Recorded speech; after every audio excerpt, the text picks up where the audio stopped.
Today on Studio G, a heartwarming story emerges from the Boston Marathon tragedy. And later, Heather Fairberger will sit down with Director of Campus Life and Entertainment, John Jersey Goldman. All this and more coming up on Studio G.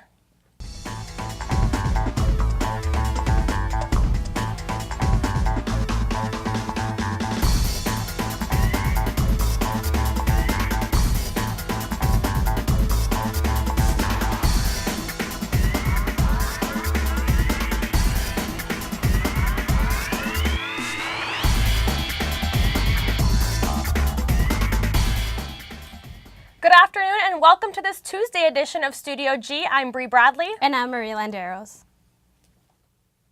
On April 19th, Dispatch Center received a call about 3 bodies found in a local residency. Eddie Vargas has more on this story. Upon officers' arrival, they in fact determined and found 3 deceased persons inside the residence, one being an adult female and 2 others that we know are juveniles. Last week, the Las Vegas Metro Police Department received a phone call requesting a police officer at 1000 block of Wolfpack. The phone call was from a lady that said she had arrived at her sister's house and found her sister and her children deceased inside the residence. When officers arrived to the residence, they found an adult female and 2 children dead from what appeared to be multiple stab wounds. After an investigation, the Clark County Coroner's Office released the names of the people. The mother was Hei Chong Sarah and was 40 years old. The 2 kids were Hope Stream, 11 years old, and 9-year-old Con Corey Yoon. The tragic incident has left many people in the neighborhood surprised that this thing could have happened. The community is really small. I actually just live right across a block away. There's not too many incidents that happen like this at all here in Mountain's Edge. So really hard to understand. I can't imagine that happening to any of my kids. And to have it here, especially at home, it's really heartbreaking for all the family and parents here, and especially for this family. At the moment, the incident remains under investigation, and it is presumed that the 40-year-old woman stabbed both of her children and then turned the knife on herself, committing suicide. If anyone has information regarding this incident, please contact Crime Stoppers at 385-5555. Reporting for Studio G, Eddie Vargas. Once again, if you have any information regarding this tragic incident, please contact the Las Vegas Metro Police Department.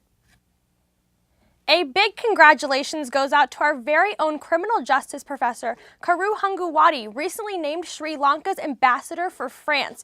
Professor Hangawati will be taking a leave of absence from the UNLV for next 2 years. Once again, congratulations. Reporter Justin Fuller recently toured the Las Vegas Natural History Museum, exploring its unique facility. Although the Children's Museum may have moved to a new location, the Las Vegas Natural History Museum still gives people a reason to visit the area. We get about 30,000 school kids a year through our tours, so they get to check out a lot of the galleries. The museum is full of exhibits that observes the natural and cultural side of Las Vegas, Nevada, and the rest of the world. Along with that, there is also a prehistoric dinosaur and ancient Egyptian exhibit, as well as a marine room with real-life sea creatures and reptiles. I really like the marine room because I really like marine biology, so I like that we get to have a lot of different fish and animals in there for people to, interact with. The hyenas. Why? Because they make them laugh and hippos play peekaboo. Yes, they do. They do play peekaboo in the water. You're right. My favorite gallery is probably the Prehistoric Life Gallery. All the kids just freak out when they see dinosaurs. Sometimes it's good. I've actually seen a kid vomit with terror, so that's not the best part. Overall, the museum just wants people to learn something from their visit, especially the children. I really like getting people excited about nature and culture. It's really fun to get that spark going, get people interested in asking questions. It's just really fun that kids get to interact with the animals and, learn about how they sound and what they do in their natural environment. For Studio G, I'm Justin Fuller. Visit the website at lvnhm.org for more information and upcoming events. Still to come on Studio G, international reporter Alex Bull gives us the latest news from around the globe. And Stephen Marsh brings us the weather. Stay tuned.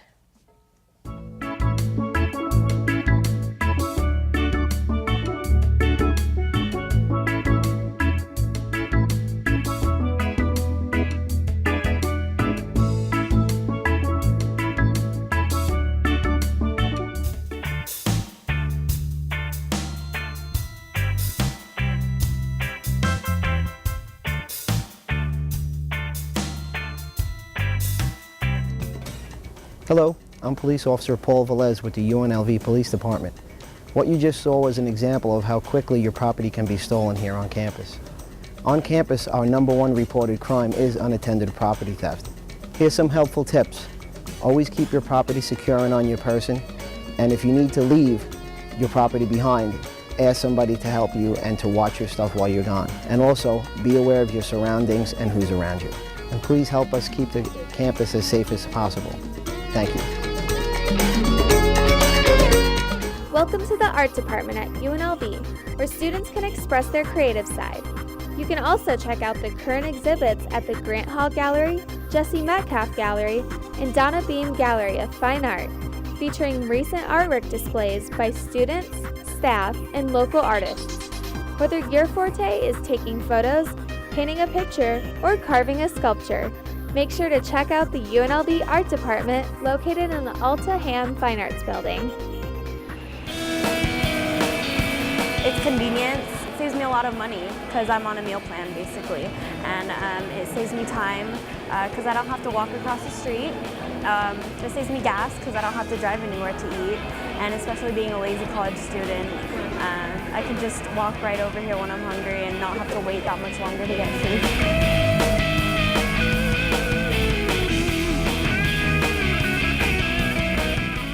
Things are heating up for IMC students at the National Student Advertisement Competition.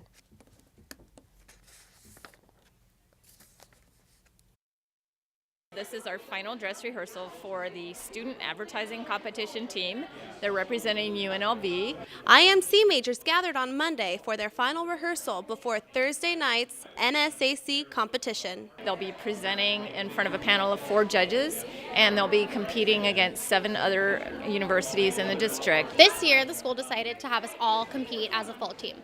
So all 37 seniors that are going through and completing our capstone credits are all on our competition team this year. Our National Student Advertising Association, they give us a client, and teams across the nation have to create a campaign from scratch for whatever client. This year's Glidden, and we had to do all of our own research. We had to come up with a campaign, do our own creative executions, and eventually we came up with our presentation and we present. We compete against schools like UCLA and USC.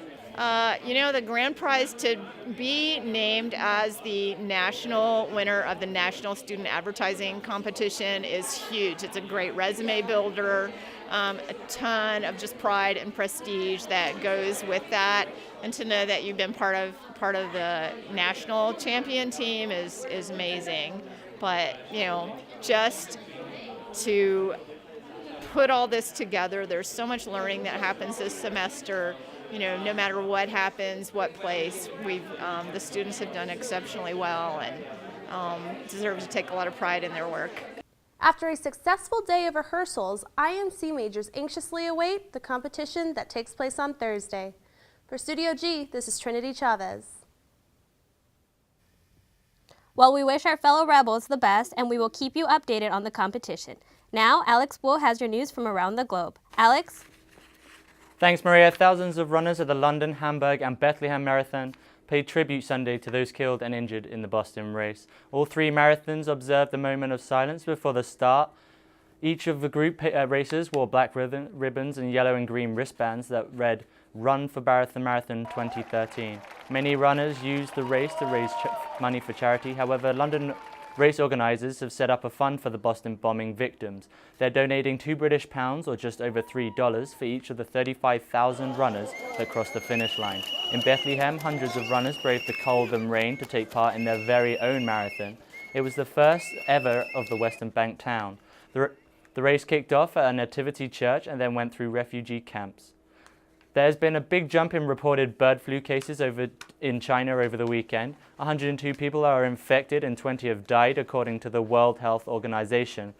The cases are concentrated in eastern China. Most are in the Jiangsu province and China's biggest city, Shanghai. Health officials say there is no evidence of the human-to-human transmission. Staying with China, in the southwest, rescuers and residents are up against a desperate situation in the wake of Saturday's earthquake in Sichuan province. At least 188 people are confirmed dead and 25 still missing, as we approach the 72-hour mark considered critical for finding survivors. Supplies and manpower are being airlifted to the disaster zone, where people are desperate for food, water, and basic shelter. 4 soldiers were killed and 6 others were injured in an explosion at a base in an ad hoc unit in Thailand's southern province on Monday. 2 soldiers were instantly killed. 8 injured colleagues were rushed to the Bancho hospital, where 2 of them succumbed to their wounds. 6 remaining soldiers were then referred to hospital. The bomb had been placed with a banner opposing peace negotiations between the government and some insurgency movement. Soldiers have defused the bomb at the location, but actually it contained 2 detonation circuits. The remaining circuits set off the bomb while bomb experts were checking it at the base. Well, ground staff at Lufthansa, Germany's biggest airline, walked off the job Monday on a one-day strike that prompted the company to cancel most of the day's scheduled flights. In all, the airline planned to operate only 32 of more than 1,700 scheduled flights. Last week, Lufthansa rejected its demands for wages increases of 5.2% over the next year and job guarantees, countering with a complex offer that foresees smaller raises over a 29-month period. Well, that's all the international news I have for you today. Join me tomorrow as I bring you more around the world. Now back to the desk for more news. To socialize and give advice is part of everyone's daily life, but one UNLV faculty member has decided to take it on a more serious level. Reporter Donald Woods has more. Jacqueline Costello launched her own coaching website, Enlighten Life Coaching, where she gives advice and consults people on a professional level to take steps in changing and improving their life. The life coaching website. I had actually been coaching without a website or any sort of formal business aspects for years pro bono. I wanted to get all entrepreneur about it, so I started building up a paying client base, which also made me take the business more seriously because here were people giving me money. I really better be creating measurable, noticeable results in their lives. I love it. It's been extremely fulfilling. Aside from life coaching, Jacqueline is also a faculty member at UNLV, where she is an instructor in the English department for classes on writing and literature. I do love it. I love the students. I have enjoyed and I'm very grateful for my position in the English department. Since she has been coaching and giving advice before her website, Jacqueline sees no end to her life coaching and will continue to progress it in the future. My belief is that you truly design who you become. If existence fulfills whatever you ask of it, how are you going to achieve it? So I help with that, with helping individuals gain clarity on what they want to do, what they want to have, and most importantly, who they want to become. For Studio G, I'm Donald Woods. To follow up more with Jacqueline Costello and her life coaching, visit enlightenlifecoach.com. When we get back from the break, Austin Annie will bring you your Tuesday sports update. And after that, Heather Feyerberger speaks with our guest, John Goldman. Stay tuned.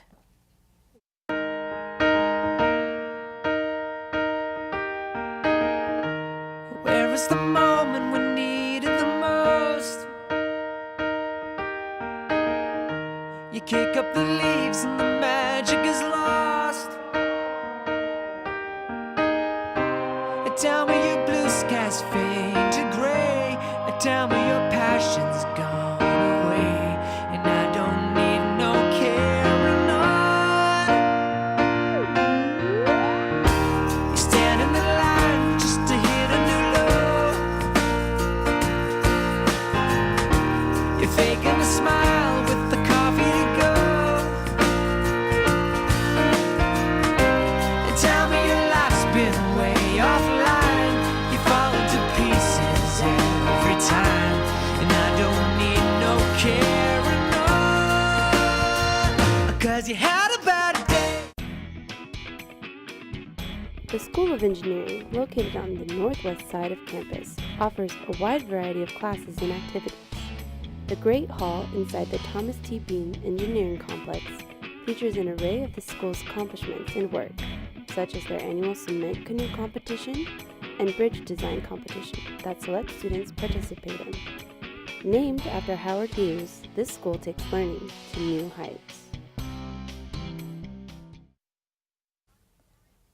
Welcome back to Studio G. Now Austin Annie has today's sports coverage. Austin? That's right. Thank you, Maria. Time now for a look at the wide world of sports on this Tuesday, April 23rd.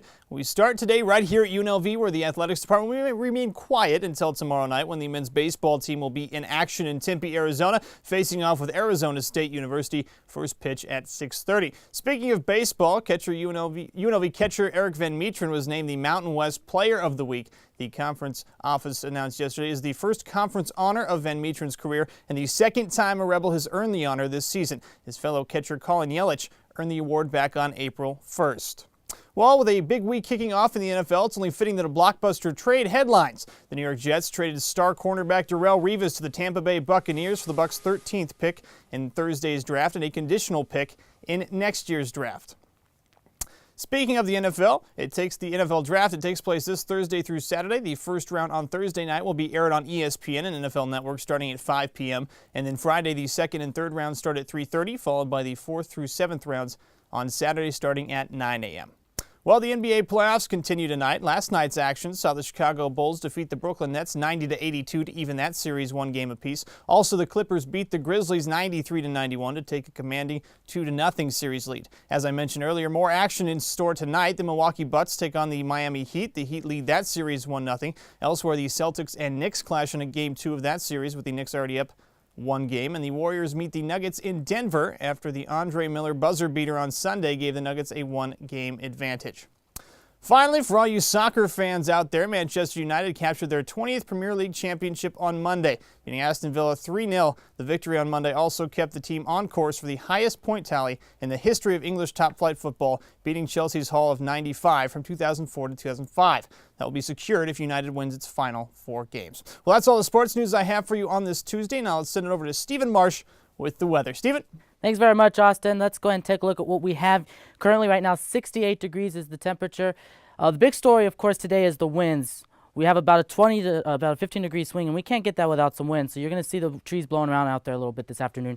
Right now they're at 16 miles per hour. Your high, of course, so far today, 68 degrees. The record 98. We were near that yesterday, but that record was set just last year in 2012. Let's go ahead and take a look at what's going on across Nevada. 68 in Las Vegas. Currently Mercury 63 degrees. Tonopah at 55 degrees. I'd enjoy these cool temps when we have them because they're very limited at this point in the day. Wind speeds right now, Las Vegas 16 miles per hour. Nellis Air Force Base at 20 miles per hour. As you go up towards northern Nevada, they are a little bit calmer up there though, but down here in southern Nevada, obviously the story, of course, is the winds. Let's go ahead and show you what's going on nationally. The only story we have right now is a big storm system out here in the Midwest, some heavy snow in the Midwest region, also near Chicago, some rain and some snow up there. Overall, so that's not much here except for the little bit of cool temps with the area of low pressure. Phoenix going to be at 85 degrees for current temperature. Los Angeles, 66 degrees. Sacramento, 78 degrees. Miami at 84 degrees. Little Rock at 73 degrees. Tomorrow is going to be 79 in Las Vegas. Mercury at 76 degrees. Tonopah at 64 degrees. And your 7-day forecast, 79 degrees tomorrow. Then we're going to warm back up into the 80s, and then we'll be back again at 90 degrees sooner rather than later. All right, we're going to take a short break. When we come back, Heather will sit down with John Goldman, so stay with us. We'll be right back. Away from me, everywhere I see her chasing me, creeper, creeper, sneaking up next to me. The only thing she wants is a resume, hiding in the shadows, looking through my calls. She's hanging with my friends just to be involved. She's a creeper, keep her away from me. You! Hello, I'm being stalked.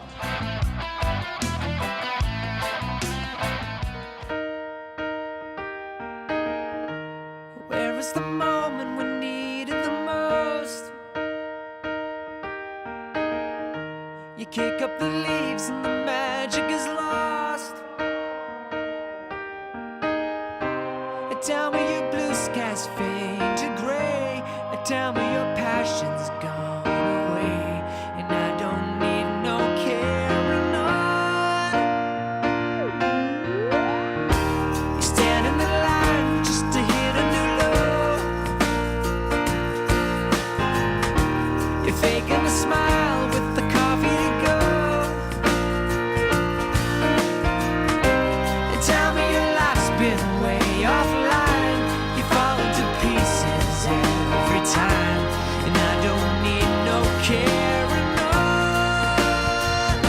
'cause you had a bad day.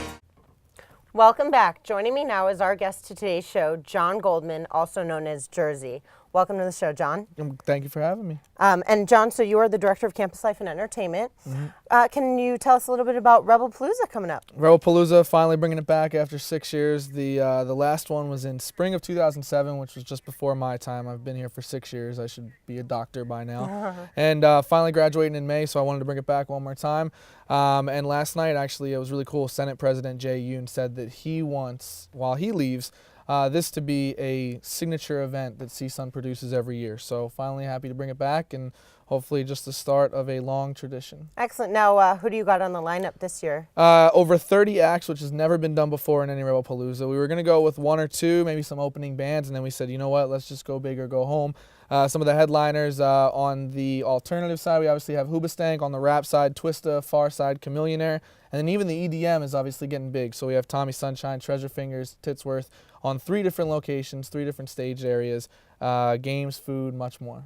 Now, what goes into the planning of an event like this? Besides a full lack of sleep, a lot of planning, from security to additional numbers getting popped up regarding parking, insurance, all the way to stage and light, sound, insurance, contracts, everything. All the paperwork that you don't want to have to deal with, you have to deal with. And well, we're finally here, less than 2 days away. And we probably only have time for one more question. So basically, just the gist of it. Where is it located? How much? How can students attend? UNLV Intramural Fields on Thursday, starts at 3, goes till about 11 o'clock, and cost is free for students, $25 for the public, and hope to see you out there. Perfect. Well, actually, one more. So it's been gone for 6 years. Why did you bring it back? Why, you know? I've been fighting for 6 years to bring back a concert to UNLV. We're a university. There's universities across the country. I'm from South Jersey. I know Rutgers has one every year, and I wanted one here. And now that we finally had the opportunity, and President Ciovola and the Senate was behind it, we're going to run with it. Perfect. Well, Jersey, thank you so much for joining us. Thursday in the afternoon, free to students. We're all looking forward to Rebelpalooza. But we're going to take a short break right now, and Studio G will be right back. I'd like to thank the members of the UNLV community that have started something. I became a big sister to make an impact in a child's life. I became a big brother to get involved in my community. 4 hours a month, you can make a big difference in the life of a child. I became a big sister because I wanted to start something. Contact Big Brothers Big Sisters of Southern Nevada and start something today. I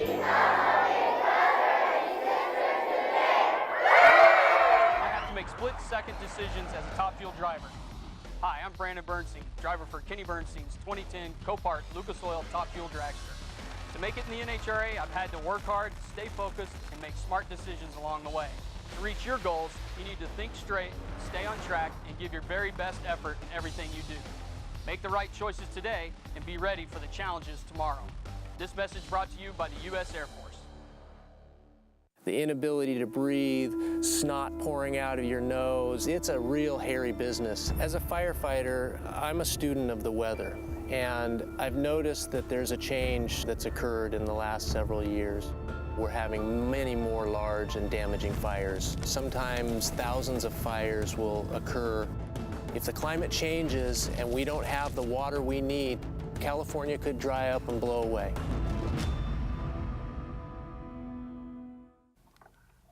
This past weekend, Town Square held an event in honor of Earth Day. Reporter Allison Whitley went out to find information about being sustainable. Living green in Las Vegas is not always easy. Town Square held an event this past weekend that gives tips on how to be energy sustainable. Sustainable is a 3-day guide to living green in Las Vegas, and it has 3 different themes. On Friday, we focused on reduction. What can we do to reduce our carbon footprint? On Saturday, it was reuse and repurpose, and today's all about recycling. Many vendors came out to give examples and ideas on how to teach people to be green.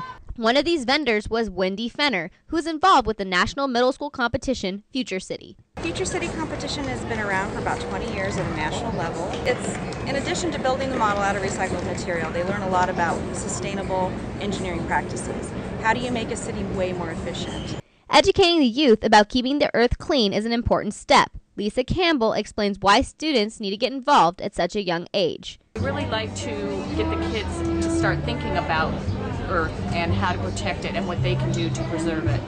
One of the easiest things people can do in their everyday life is recycle. The simplest thing that everyone talks about is recycling. So that's something that everyone can do. And the first thing for recycling is if you're not recycling at home, just take a moment and see what you can do to recycle. While Earth Day may be over, there is still an opportunity for you to do something for your environment. Remember to recycle. For Studio G, I'm Allison Whitley. Being energy sustainable does not end because Earth Day is over. Being green should be something to work for every day of the year. A week after the Boston Marathon bombing, 50 injured survivors remain in the hospital. 2 are still in critical condition, and several others were faced with amputations. 32-year-old dance instructor Adrian Haslett Davis is one of them. I was right in front of it, and right in front of the business where it was, so I felt the direct impact, and it immediately blew off my left foot. She described what it was like to wake up in the hospital only to realize that her foot was gone. I said, "Mom, can you help me? I feel like my foot's falling asleep because it feels like my ankle is falling off of the pillow and my foot is half on." And I realized that now that was phantom pain because she looked at me and said, "Adrian, you don't have a foot. Your foot is gone." And I just lost it. It's really hard to hear. Despite having lost her foot, she realizes that life must go on and one must adapt to the changes, whether it be good or bad. I think I could either stay in bed and cry and be really upset, and I do have moments of that, or I can say I'm gonna, run the marathon next year and conquer and be good. We wish to see Adrian in next year's marathon and a fast recovery to all those who remain hospitalized. That's all the time we have today. I'm Maria Landeros. And I'm Bree Bradley. Thanks for joining us today. Goodbye.